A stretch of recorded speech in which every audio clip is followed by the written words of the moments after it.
Something that I see a lot of new guys goof up on a consistent basis is the idea that a loud singer should sound loud. And I know that sounds really simple, and I guess it really is. It's very intuitive, but there's something about overthinking this vocal mixing thing that can really screw you up here. So let's check out my little rough mix here. The verse is a broken down quiet sort of thing, at least vocally. I think I've goofed up. The drums are probably a little bit ambient, but so what? I like it. Listen to the verse first. Pay attention to the vocal. I've got it pretty damn dry and pretty in your face compared to whatever. Here we go. I was looking through the whites of your eyes, seeing all your secrets inside. You try to keep them in with just a little grin, smile like nothing had ever happened. Okay, you get the idea. There's not a whole lot on it, and that's by design. That made sense to me musically and all that.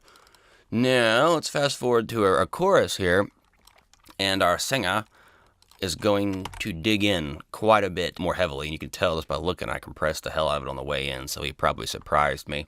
It sounded okay. We went with it. So he's definitely digging in, and so let's see what I did to it. And you can live happily ever after. You're saying all the right things, playing all the right games. Stack the odds against yourself to win and now need someone else. Okay, and the delays are optional. I haven't decided what I want to do there, whether I want to make them obvious, and right now they're a little bit more obvious than I want. But I'm illustrating a point here.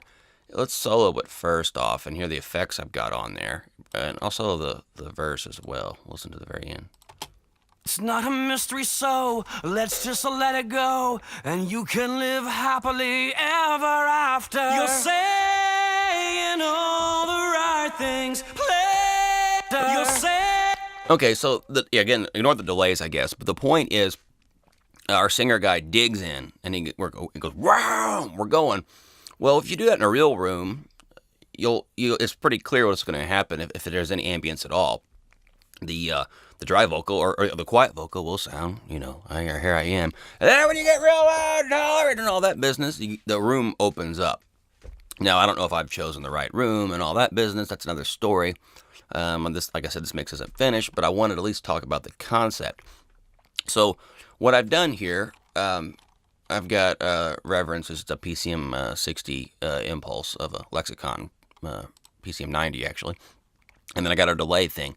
Now here's where it gets a little bit trickier, is that this chorus starts out real loud, and then he backs off. And you can't really tell that necessarily because of the way it was compressed, but the fact that there's a lot more dynamics in this piece here as opposed to this kind of illustrates it. Listen to how it gets quieter in the second half. You can live happily ever after. You're saying all the right things, playing all the right games. Stack the odds against yourself to win and now need someone else. Looks like a little sibilance in there I have to deal with as well. What I did to deal with the fact that the volume drops a little, I'm actually going to yank that delay down just a hair anyway. But what you see here is I automated some levels, and I did this with my mouse on both the delay send and the reverb send. Yeah, see there. And what that does is when he backs off in volume of his take or intensity or whatever you want to call it, the room itself, he's not going to be singing as loud, so there's going to be less of that ambience flying around the room. And so we're going to back it down. And I think this has a way of, I don't know if natural is the word. I think intuitive might be the right word. When a singer gets loud and you don't hear anything like open up a little bit, it really bothers me. And there are some songs, maybe, I don't know, the Chili Peppers or something like that, where the music's always dry, maybe Tom Petty, those kind of bands, where that might make a little bit of sense. But I've got this feeling that there are very few times where you would want a singer to go, roar, and not hear a ambience behind that. So pay attention to that in your own productions, and don't be shy about adding that ambience to kind of emulate dynamics, I guess. Yeah, smashing my keyboard up. Another trick that I've done, and I compress on the way in, and as you can tell, sometimes a little more heavy-handed than I plan. Nature of the fast-paced biz I'm in here. But you guys who record yourselves don't have to worry about that so much. But before I compress on the way in, I'd have a very dynamic vocal looking waveform here. And I'll be using plugins. Well, one cool thing I really liked doing that was very similar to this idea was using a pre-fader synth. Let's just kind of halfway pretend here. Let's just say that word and that word were real loud. So we have these dynamics, right? This is closer to what we would have with a take I had recorded back then. Well, I can bypass the compressor by doing a pre-fader synth, which in Cubase is this button.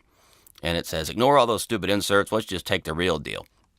And what that would do is the quiet vocals would obviously get very little signal going to the reverbs, and then the loud signals would be way louder.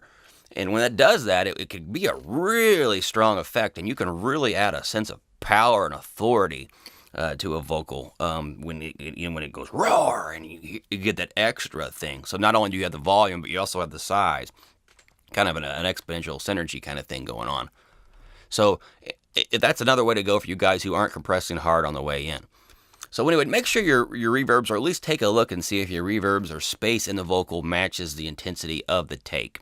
The worst thing you can do is unflatter a singer by yanking that carpet right out from under him and taking away that extra power that's possible with extra ambience.